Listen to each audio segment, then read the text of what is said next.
A'udzubillahi minasyaitonirrajim. Bismillahirrahmanirrahim. Assalamualaikum semua, kembali lagi bersama saya Syarul. Terima kasih sebab dah klik video ni. Semoga yang menonton video ni ditambahkan rezeki dan dipermudahkan urusan dunia dan akhirat. Hari ni special sikit sebab penulis yang kita tunggu-tunggu selama ni dah kongsikan cerita terbaru daripada beliau bertajuk Misteri Gadis Cina Club Golf. Nak tahu kisah Chef J ni macam mana hari ni? Tonton video ni sampai habis. Macam biasa, sebelum saya mulakan, jom kita baca selawat dulu. Sallallahu Rabbuna ala nuril mubin Ahmad al-Mustafa Sayyidil Mursalin. Sallallahu Rabbuna ala nuril mubin Ahmad al-Mustafa Sayyidil Mursalin. Sallallahu Rabbuna ala nuril mubin Ahmad al-Mustafa Sayyidil Mursalin. Tanpa buang masa lagi, jom let's jump to Rabak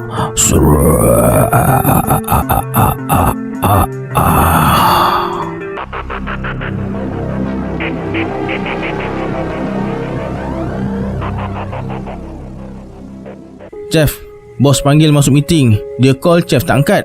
Kata Nadia sebaik saja J keluar dari kafeteria. Tersengih Nadia bila tengok J terkejut. J terus bergegas ke bilik GM dekat tingkat 1. Sampai dekat sana, J tengok semua HOD, Head of Director, dah ada. Mereka tunggu aku rupanya. J terus duduk bertentangan dengan GM. Memang tempat biasa dia duduk bila ada meeting.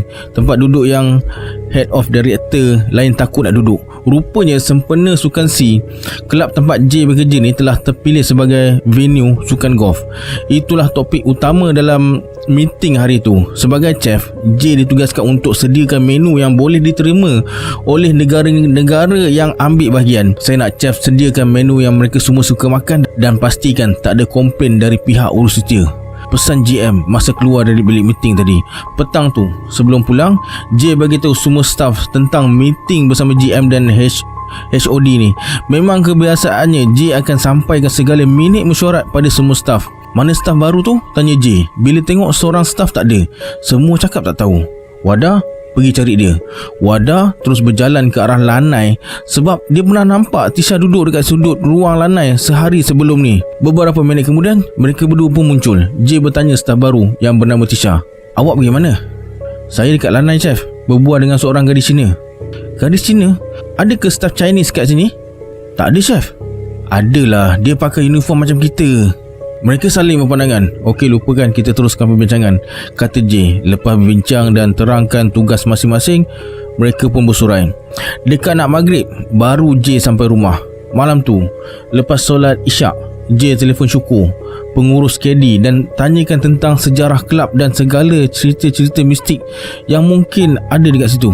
Syukur ni antara staf paling lama dekat kelab golf tu. "Chef, aku rasa aku tahu siapa budak Cina yang staf Chef maksudkan tu. Rasanya dah 3-4 orang juga yang dah kena. Biasanya staf baru yang kena. Tak lama lagi giliran Chef lah kot." Chef kan staf baru. Banyak juga maklumat yang J dapat tentang kejadian mistik dekat kelab tu. Biarlah, janji aku tak kacau dorang. Esoknya, masa J tengah sibuk buat menu, Pak Mat Jaga panggil dia. Pak Mat Jaga ni agak pandai jugalah dalam hal-hal mistik ni. J terus ke sudut hujung kafe, tempat Pak Mat jaga, tunggu dia lah. Depan Pak Mat tu ada Tisha tengah duduk sambil renung jauh ke arah tasik. J tanya, "Ada apa Pak Mat?" "Aku nampak si Tisha ni tadi cakap sorang-sorang dekat lanai. Tu yang aku ajak dia duduk sini dan panggil Chef." J perhatikan ada yang tak kena dengan Tisha ni. Dia menggigil bila J bacakan doa Nabi Sulaiman perlahan-lahan dan hembus ke arah mukanya. "Tisha, cuba selawat nak," kata Pak Mat. Tisha ketawa sekuat hati lalu berdiri sambil tepuk meja. Prang! Bunyi gelas kaca jatuh dari meja. Tiba-tiba Tisha berlari ke arah lanai sambil panggil nama seseorang yang tak berapa jelas. J dan Pak Mat ikut dari belakang. "Jangan tinggalkan aku nak ikut." Tisha menjerit sambil berdiri depan pintu menghadap tasik. J cuba panggil Tisha tapi dia macam tak dengar. "Chef, azan," kata Pak Mat. J terus laungkan azan sekuat hati. Lepas azan, Tisha terus tumbang. Cepat-cepat J tahan kepala dia yang nyaris terkena bucu peti ais. Alhamdulillah sempat tahan. Kalau kena bucu tadi mesti luka. Kemudian J panggil beberapa orang staf untuk angkat Tisha yang pingsan tu. Beratnya dia ni macam angkat orang lelaki, bisik Syam pada J. J pun perasan memang berat. Sedangkan dalam data peribadi ni, si Tisha ni berat 50 kilo je. Mereka bawa Tisha ke dalam bilik rehat. Walaupun dia pingsan tapi berbola matanya jelas kelihatan bergerak-gerak. Wadah, awak dengan Timah tolong tengokkan dia sementara tunggu ustaz sampai. Pak Ahmad cuba rawat Tisha ni. Ambilkan air mineral botol dekat kafe, kata Pak Ahmad pada Kak Limah. Kak Limah cepat-cepat pergi ke kafe dan datang semula dengan sebotol air mineral dekat tangan. Pak Ahmad buka penutup botol dan bacakan beberapa potong ayat suci Al-Quran. Selesai baca, dia hembus perlahan-lahan ke mulut botol. Wadah, sapukan ke muka Tisha, kata Pak Ahmad. Wadah terus sapukan air rukiah tu ke muka Tisha. Panas dah bodoh, kau nak bagi muka aku melecur ke? Tisha menjerit sambil tepis tangan Wadah. Botol yang dipegang Wadah jatuh ke lantai. Belum sempat dia nak ambil semula, dengan pantas Tisha ambil botol tu dan campak ke arah J. Kena dada kanan dia. Aduh, sakit juga, Tisha bersuara. Bodoh, macam tu pun tak boleh elak.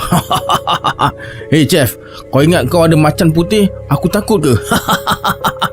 Sombong punya syaitan. J terus datang dekat Tisha dan letakkan jari telunjuk dekat umbun-umbun dia dan baca, Innahu min Sulaiman wa innahu bismillahirrahmanirrahim. Ala ta'alu alayya wa tuni muslimin. Tisha terus menggigil dan mengaduh kesakitan. Tanpa pedulikan dia, J sambung dengan Udusudukum billadilladzi akhadahu alaikum Sulaiman an tahruju wa tarhalu min baitina unasidukumullah ala tudhu ahada. J baca 3 kali sambil suruh jin tu keluar. Tisha macam terlena. J gerakkan dia dan bila dia dah sedar, J suruh mengucap 2 kalimah syahadah. Alhamdulillah dia boleh mengucap dengan baik. Assalamualaikum. Waalaikumsalam warahmatullahi wabarakatuh. J tu ke arah pintu. Rupa-rupanya Ustaz Burhan dah sampai. J persilakan Ustaz masuk. Ustaz Burhan bersuara, dia ni ke yang kena rasuk? Ya, ni macam dah okey je. Rasanya tak payah panggil saya pun tak apa. Rasanya belum pulih sepenuhnya ni Ustaz. Kami ni saja cuba-cuba sementara tunggu Ustaz sampai. Baiklah, nanti saya periksa semula. Ustaz pun duduk sebelah kanan Tisha dan baca ayat-ayat ruqyah. Lepas habis baca, dia dapati tak ada sebarang reaksi dari Tisha. Alhamdulillah, buat masa ni tak ada lagi gangguan. Tapi tak bermakna dia tak akan diganggu lagi ya. Kemudian Ustaz Burhan ajar beberapa petua dan doa supaya kejadian macam ni tak berulang lagi. Sejak kejadian tu, J tak benarkan sesiapa pun lepak dekat lanai seorang-seorang. Tak nak kejadian tu berulang lagi. J suruh Pak Mat jaga kunci pintu lanai tu kalau tempat tu tak digunakan. Alhamdulillah, setelah lebih seminggu tak ada apa-apa yang jadi. Chef, jangan lupa esok pukul 5 pagi makanan mesti dah siap. Kaunter buffet semua staf saya dah siapkan. InsyaAllah makanan akan siap ikut jadual yang ditetapkan. Sepanjang kejohanan golf berlangsung, J kena pastikan sarapan pagi siap sebelum pukul 5 pagi dan makan tengah hari sebelum 12 tengah hari. Hari pertama, pukul 3 pagi, J dah sampai dekat tempat kerja. Gelap lagi dapur. Mesti belum ada yang sampai ni. Dari tempat letak kenderaan boleh nampak jelas tingkap dapur. Kalau dah ada yang sampai, mesti terang dapur tu.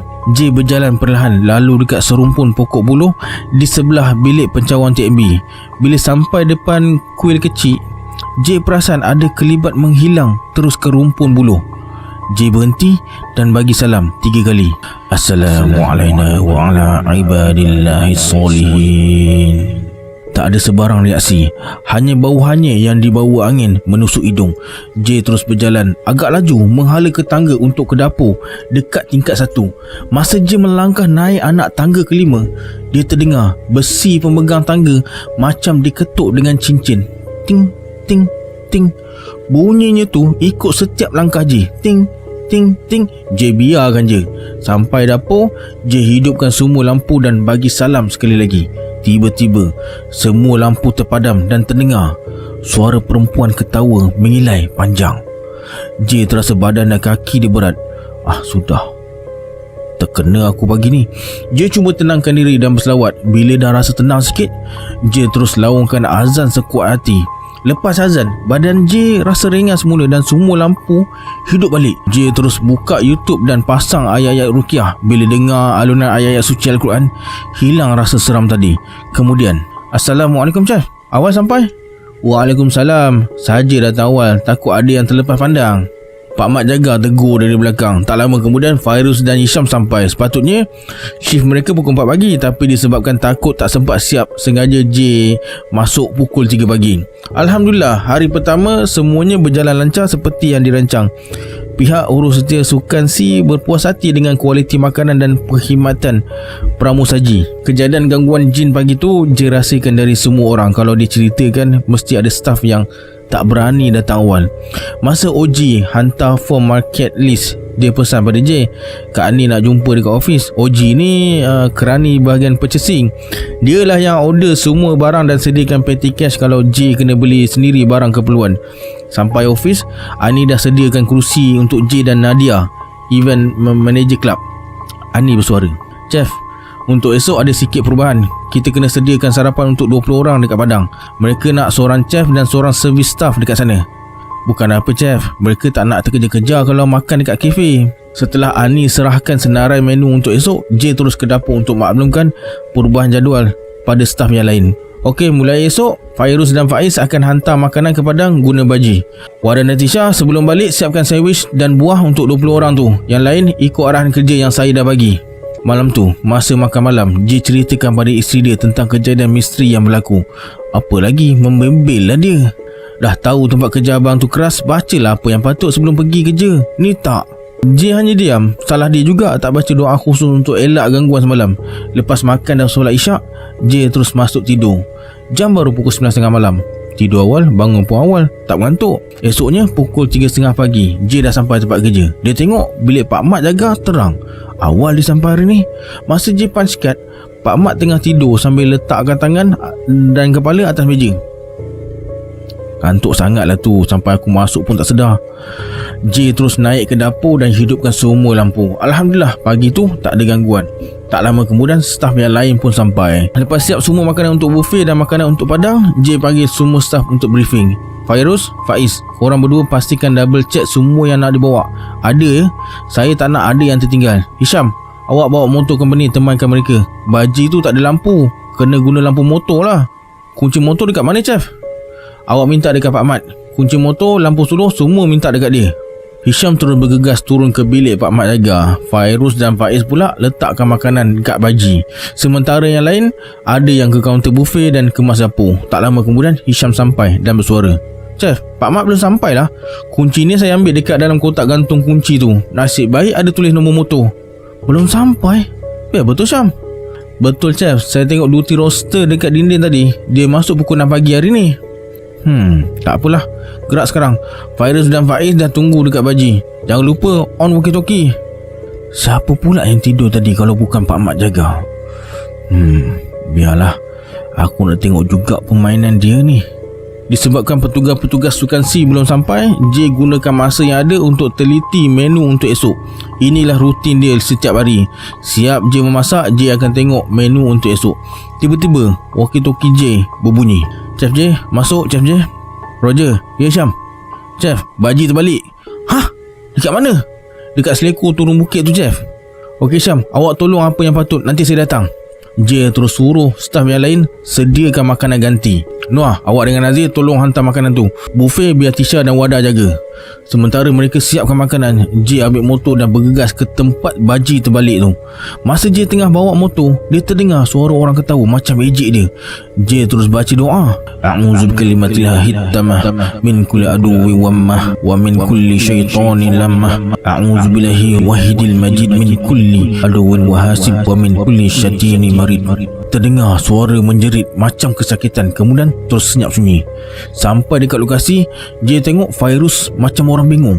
J bersuara, macam mana boleh terbalik? Fairuz kata ada orang melintas, itu yang dia cuba elak. J pergi dekat Fairuz dan pegang belakang leher dia sambil baca ayat-ayat ruqyah. Chef, tu Chef. Jeff, nampak tak dekat pokok tu? Kata Fairuz sambil tunjuk ke arah pokok berdekatan. Dia tak layan. Dia ambil air sikit dan baca Fahum la yubsirun 7 kali. Kemudian sapu air tu dari dahi hingga ke dagu Fairuz. Nampak lagi tak? Tanya J. Dah tak ada, Jeff. Lepas tu J suruh Fairuz dan Faiz balik ke kelab. J dan Hisham pula tunggu Baji, sementara nak tunggu Noah dan Nazir sampai. Tolong rahsiakan perkara ni. Jangan beritahu sesiapa apa yang korang nampak. Lepas Noah dan Nazir sampai, mereka pun teruskan tugas yang tergendala tadi. Alhamdulillah, makanan sempat disediakan sebelum petugas sukan C sampai. J pun bergegas pulang ke kelab untuk solat subuh. Sampai dekat surau, J tengok Fairuz dan Faiz tengah solat berjamaah. Sempat jugalah jadi makmum walaupun mereka dah duduk tahiyat akhir. Masa J pakai kasut lepas solat, Fairuz bersuara, "Chef, saya nak rehat kejap boleh? Saya rasa tak sedap badan lah, Chef." "Baiklah, awak rehatlah dekat surau ni. Pukul 8 nanti masuk dapur semula Fairuz mengangguk dan terus masuk semula ke dalam surau. Memang J perasan muka dia pucat. Mungkin sebab terkejut dengan peristiwa yang berlaku dekat padang golf tadi. J terus ke kafe dan ambil 2 botol besar air mineral.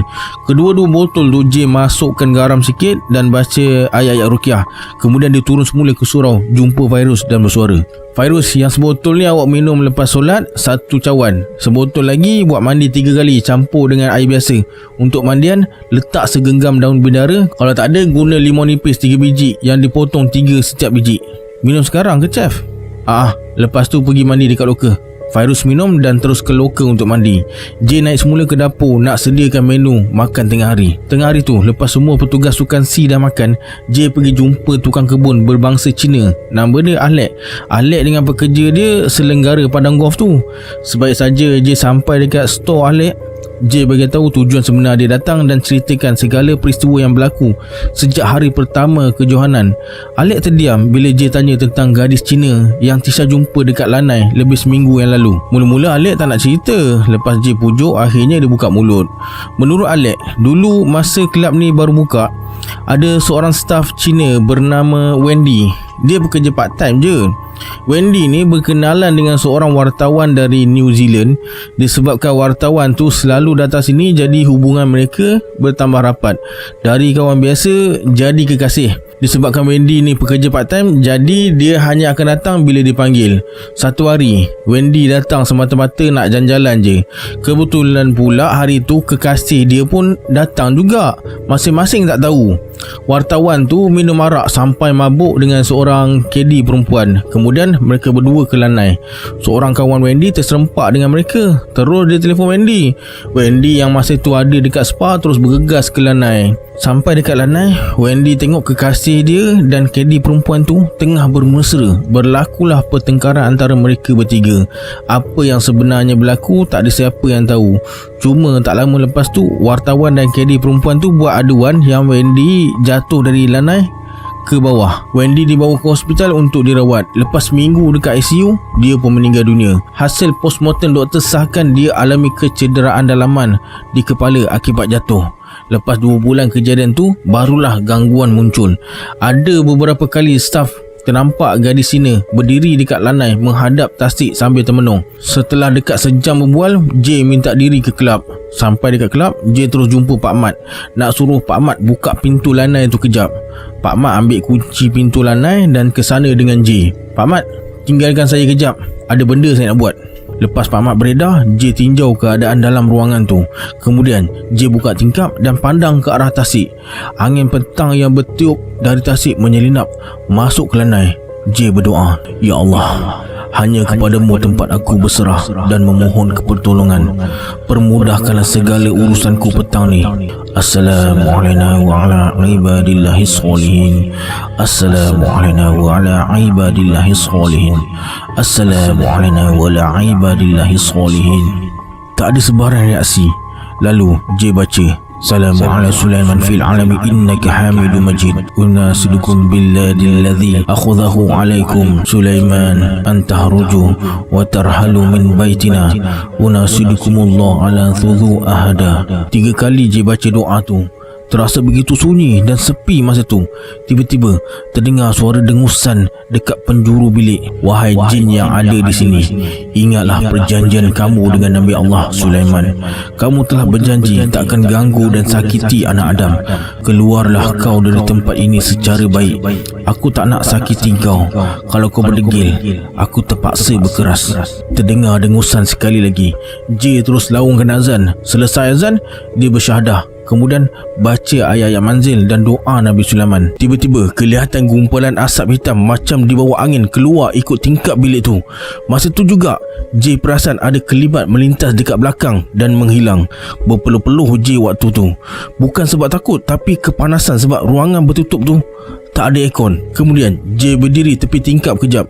Terasa nyaman bila dia hembus angin dari arah tasik. Sebelum beredar, J taburkan garam kasar bercampur lada hitam yang telah didoakan sekeliling ruangan lanai tu. Selesai urusan, J terus ke dapur semula. Semua staf tengah sibuk siapkan bahan-bahan mentah untuk menu esok. Nazi bersuara, "Chef, esok ada seorang budak part time masuk kerja." "Siapa dia?" "Nama dia Rahayu, Chef. Dulu pernah kerja dengan saya dekat Genting." "Baiklah, nanti boleh tolong Wada dan Tisha jaga buffet. Dia akan tolong Timah juga buat sandwich dan potong buah." Masa Panchkat nak pulang tu, Pak Mat tanya J buat apa dekat dalam tu. Dia cakap tak ada apa saja, tengok-tengok ambil angin tasik katanya. Chef tahu kan arwah bapak saya bomoh. Dan saya ada belajar juga sikit-sikit. Saya nampak banyak benda keluar ikut tingkap tadi. Saya nak ingatkan je, hati-hati. Takut nanti dia bawa geng serang Chef. Saya serahkan semua pada Allah, Pak Mat. Harap-harap tak adalah gangguan lagi. J bersalam dengan Pak Mat dan terus pulang. Sampai rumah, anak J cakap Ustaz Wahid ada datang. Dia jemput J lah datang rumah selepas maghrib. Ada buat kenduri dan tahlil. Lepas solat maghrib, J terus ke rumah Ustaz Wahid. Rumah J berdekatan dengan taman tempat J tinggal tu lah. Ramai juga jemputan malam tu. Terdengar suara dari cerahan jemputan yang hadir. Chef pun ada. Rupa-rupanya Pak Mat jaga pun ada dekat situ. Ustaz Wahid ni adik ipar saya. Oh ya ke? Lain kali boleh singgah rumah saya kalau kemari lagi. J duduk sebelah Pak Mat dalam majlis tu. Walaupun Ustaz Wahid ni tuan rumah dan juga ustaz, tapi dia jemput Ustaz Hashim untuk pimpin majlis. Menghormati tetamu katanya. Bila J tanya kenapa bukan dia yang pimpin majlis tu, J perasan sepanjang majlis tu Pak Mat macam resah gelisah, tak selesa. Dia duduk tengah antara J dan Ustaz Wahid tu. Selesai majlis, sebelum pulang, Pak Mat mengadu badan dia rasa berbahang duduk tengah tu antara J dengan Ustaz Wahid tadi. "Maaf Pak Mat, saya tak boleh nak komen apa-apa. Cuma mungkin ada kaitan dengan ilmu Pak Mat. Saya balik dulu, nak tidur awal. Esok nak bangun pagi." J sengaja mengelak berbual panjang sebab sedar ada yang tak kena dengan Pak Mat malam tu. Masa J tolak motor, dari cermin side mirror dia, J perasan Pak Mat renung tajam ke arah dia. J baca, "Bismillahilladzi la yadurru ma'asmi syai'un fil ardi wala fis sama'i wa huwa sami'un 'alim. Jazallahu ana sayyidina Muhammadan sallallahu alaihi wasallam ma huwa ahlu." 3 kali J baca. Selang beberapa minit kemudian, J sampai rumah. Sebelum masuk rumah, J baca Bismillahirrahmanirrahim 3 kali dan bagi salam. Petua supaya syaitan tak ikut masuk rumah. "Haris, kau dah baca surah Al-Kahfi ke? Malam Jumaat ni bacalah. Lepas tu baca Yasin." Bab solat dan mengaji Al-Quran ni, isteri J memang tegas dengan anak-anak dia berkat hasil didikan arwah bapa mertua. Sebelum pukul 10 malam, J dah baring atas katil. Entah pukul berapa tertidur, dia pun tak pasti. J tersedar bila anak dia yang bongsu kejutkan dia sebab nak terkencing. Baru pukul 2 pagi. Ada sejam lagi untuk sambung tidur ni. J sambung tidur dekat ruang tamu. Tak sampai setengah jam, J terdengar bunyi ketukan dekat pintu. J bangun, terus elak lansir tingkap. Tak ada siapa dekat luar. Kalau ada orang, mesti dia nampak sebab cahaya lampu jalan sampai ke depan rumah dia. Kemudian J baring semula, tapi mata dia terbuka. J gosok cuping telinga dia sambil baca ayat 65 surah Yasin untuk kesan siapa yang ganggu malam tu. Sah gangguan syaitan. Lepas J baca ayat tu 3 kali, J terus baca ayat Kursi dan ayat 197 surah Al-Baqarah sambil tepuk dalam pintu. Pam! Petua supaya semua makhluk Allah takut bila tengok pintu dan takut nak masuk. J sambung baca surah Yunus ayat 81 40 kali dengan niat kalau ada sihir yang dihantar akan berbalik pada pengirimnya. Lepas tu J tidur semula hingga alarm handphone dia berbunyi pada pukul 4 pagi. Sebelum pukul 5 pagi, J dah sampai tempat kerja. Alhamdulillah, semua staf dia tahu apa yang kena buat setiap pagi. Jadi tak perlulah J datang pukul 4 pagi. Pagi tu, Fairuz dan Faiz masuk pukul 4 pagi. Macam biasa, Fairuz dan Faiz akan hantar makanan ke padang golf. Hisham pula bawa motor untuk suluh jalan. Sebelum bergerak, J ajar doa menghindar syaitan supaya tak diganggu atau nampak kemunculannya pada mereka bertiga. Hisham, dah sampai beritahu saya, kata J. J terus ke kaunter buffet untuk pastikan semuanya mengikut menu yang ditetapkan. Alhamdulillah, semua petugas sukan C bagi respon yang baik bila J tanya tentang kualiti makanan dan menu yang disajikan. Tepat pukul 8 pagi, kaunter buffet ditutup untuk persiapan makan tengah hari pula. Chef, budak baru tu dah sampai. Suruh dia lapor diri pada timah. Lepas tu jangan lupa briefing pukul 10 pagi. Ajak semua masuk office. Nazri terus bawa staf baru tu ke dapur. J rasa lega sebab ada staf baru, kuranglah beban staf yang lain. Tepat pukul 10 pagi, semua staf dah berkumpul dekat office J, termasuklah Fairuz dan Faiz yang ke padang golf awal pagi tadi. Sebelum mulakan briefing, J suruh staf baru tu perkenalkan dirinya. Namanya Rahayu tapi panggil Ayu je. Lepas briefing, J nampak ada lampu suluh atas troli. Dia suruh Fairuz pulangkan pada Pak Mat semula. Bising pula orang tua tu nanti. Kebetulan Rizal, salah seorang pengawal keselamatan, lalu dekat dapur tu. Rizal bersuara, bagi dekat saya je, Pak Mat MC hari ni. Dia sakit apa Rizal? Entah, kata bini dia batuk-batuk keluar darah. Banyak sangat isap rokok tu, sehari sekotak. Tengah hari tu, lepas semua petugas sukan C selesai makan, mereka semua makan bersama dekat dapur. Sambil makan tu, mereka berkongsi cerita pengalaman bekerja dekat tempat lain. Tiba-tiba Ayu menjerit sambil pukul bahu J. Aku tak kacau kau jangan kacau akulah. J yang tengah berdiri nak ambil nasi terkejut. Pinggan dia terlepas dari tangan. Habis berterabur nasi atas lantai.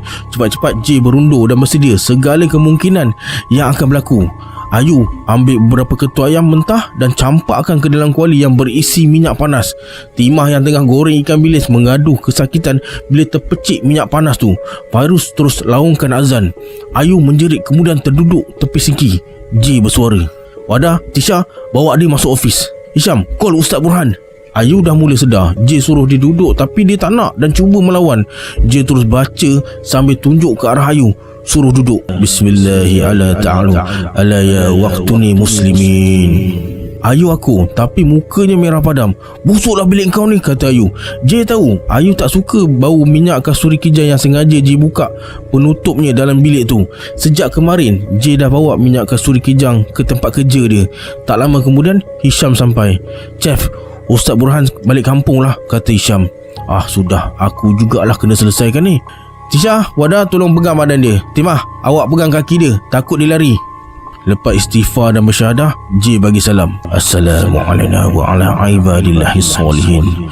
Bismillahilladzi la yadurru ma asmihi syai'un fil ardi wala fis sama'i wa huwa sami'un alim. Qul uhiya ilayya ana hustama nafarun minal jinni faqalu inna sami'na qur'anan ajaba.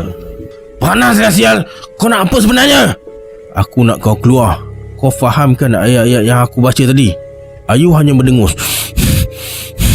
Tak boleh dilayan benda macam ni.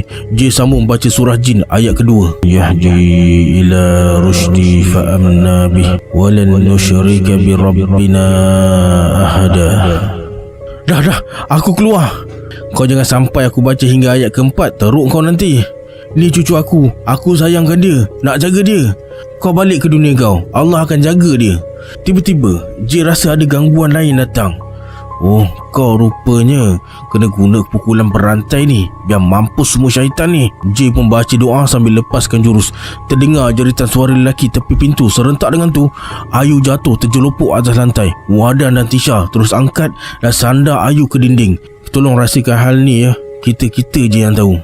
Kedua-dua belah paha J terasa berat dan kebas. J baca selawat syifa, tiup ke tapak tangan lalu tepuk kedua-dua belah paha dia. Alhamdulillah, hilang serta-merta rasa berat dan kebas tu. Kemudian J duduk menghadap Ayu. Mereka berdua bertentangan mata. Dari tendengan mata Ayu, J tahu Ayu belum pulih sepenuhnya. J tahan nafas, baca doa dan terus hembuskan ke muka Ayu. Cepat ambil mesin kecil tu, kata J pada Wadah bila tengok Ayu nak muntah. Lepas muntah tu, J suruh Ayu minum air ruqyah dan bersyahadah. Alhamdulillah, dia tunjukkan respon yang baik. Kemudian J baca doa sambil tepuk belakang badan Ayu, berlapikkan tuala. Alhamdulillah, tak ada tanda-tanda kehadiran jin dalam ofis ni. Lepas tu J suruh Wadah temankan Ayu berehat dan arahkan yang lain sambung kerja semula. Mereka bernasib baik sebab tak ada sesiapa tahu kejadian tu. Petang tu Wadah dengan Tisha hantar Ayu balik ke rumah. Kalau ada apa-apa bagi tahu pesan J pada Wadah sebelum mereka bergerak pulang. Masa J nak punch card untuk pulang, Rizal bersuara, "Chef, pagi esok suruh budak chef ambil kunci motor dan lampu suluh dekat gate B ya. Pak Mat MC lagi." "Baiklah, Pak Mat sakit apa?"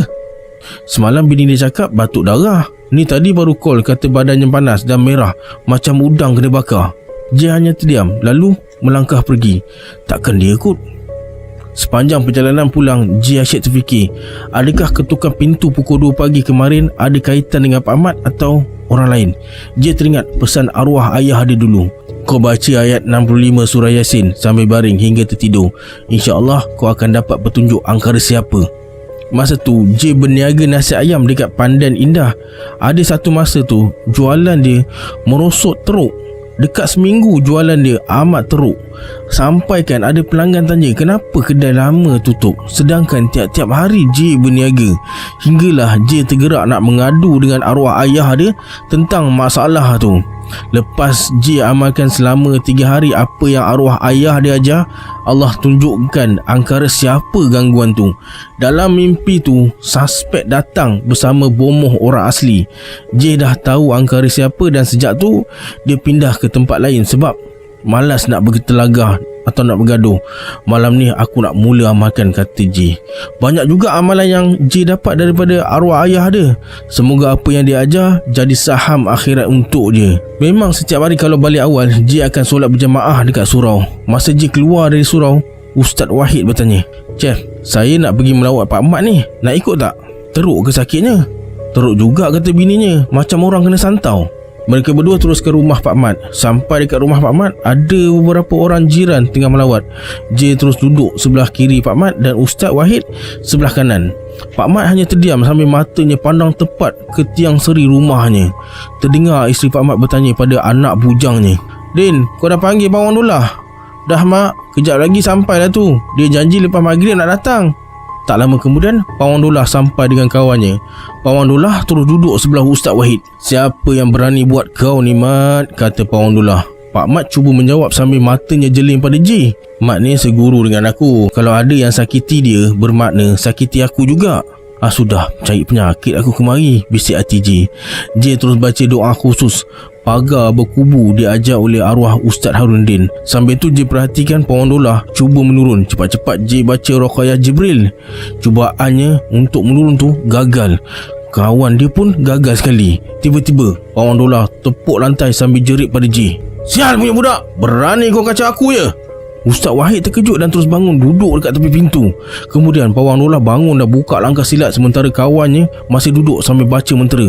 J hanya diamkan diri sambil baca doa amalan sunan Kalijaga ketika bertempur. Pak Wan Dullah lepaskan beberapa jurus tapi Alhamdulillah langsung tak berkesan. Bila tengok Pak Wan Dullah gagal, kawan dia lompat dan cuba terajang J. Tapi malangnya tendangannya terbabas dan terkena dinding. Dia jatuh terjelupuk dan mengadu kesakitan.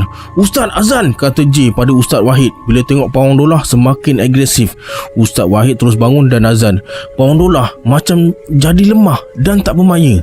Bila tengok keadaan dah jadi kelam kabut tu, Din, anak Pak Mat, menerpa ke arah Pak Wan Dullah untuk tenangkan dia. Kawan Pak Wan Dullah tersandar dekat dinding keretihan. J bersuara pada Pak Wan Dullah, "Kenapa jadi macam ni bang? Saya tak buat apa-apa pun pada Pak Mat. Abang syak saya ke yang santau dia?" Pak Wan Dullah diam je, tapi jelas dari pandangan matanya dia marah sangat dekat J. "Chef, abang panggil," kata Din pada Pak Mat. J terus mendekati Pak Mat dan rapatkan telinga ke mulut Pak Mat. Dia cuba cakap sesuatu tapi kurang jelas. Setelah beberapa kali dengar, baru J faham apa yang Pak Mat nak luahkan. Lepas tu J pergi dekat Pak Wan Dullah dan bagi tahu apa yang Pak Mat ucapkan. "Maaf, saya pun tak tahu nak buat macam mana. Guru kami tak ajar macam mana nak buat kalau sihir yang dihantar balik ke diri sendiri." Baru je tahu rupa-rupanya yang ketuk pintu rumah dia pukul 2 pagi tu adalah syaitan sihir yang dihantar oleh guru Pak Mat sebab nak uji amalan J. Alhamdulillah, dengan izin Allah, J selamat. Disebabkan J bersihkan ruang lanai tu, sanggup mereka buat perkara yang dilaknat Allah. Sebelum pulang, J minta maaf pada Pak Mat dan berdoa semoga Pak Mat cepat sembuh. "Minta maaf Chef, saya tak sangka perkara ni terjadi. Pak Mat tu ipar saya rasa bersalah juga." kata Ustaz Wahid sebelum J keluar dari keretanya. J cuma tersenyum dan terus melangkah pulang ke rumah. Badan J pun rasa macam nak demam. Lepas solat isyak, dia terus masuk bilik untuk tidur. J terjaga bila terdengar suara sebut, "Thank you, Chef." Dekat telinga dia. Apa pula ni, aku baca doa sebelum tidur pun gangguan datang ke? Kata J. J pejamkan mata semula dan sambung tidur. "Terima kasih, Chef, sebab bersihkan tempat tidur saya." "Awak siapa?" "Sayalah Wendy yang tinggal di lanai." Wendy bercerita, katanya tak lama lepas dia mati, ada beberapa orang lelaki menurun untuk dapatkan nombor ekor dekat lanai tu. Tempat tu dah jadi terlalu kotor. Wendy tak sebutlah siapa yang buat kerja kurafat tu, tapi rasanya J tahu. "Terima kasih, Chef. Saya takkan ganggu staf Chef lagi." Bang, bangun. Abang mengigau ni. Cakap dengan seseorang." Astaghfirullahalazim. J terus ke bilik air, cuci muka, kemudian terus ke dapur untuk minum. Dekat pukul 4 pagi ni, bisik hati J. J terus telefon Fairuz nak bagi tahu dia datang lewat pagi tu. "Jangan risau, Chef. Budak-budak dah tahu apa nak buat.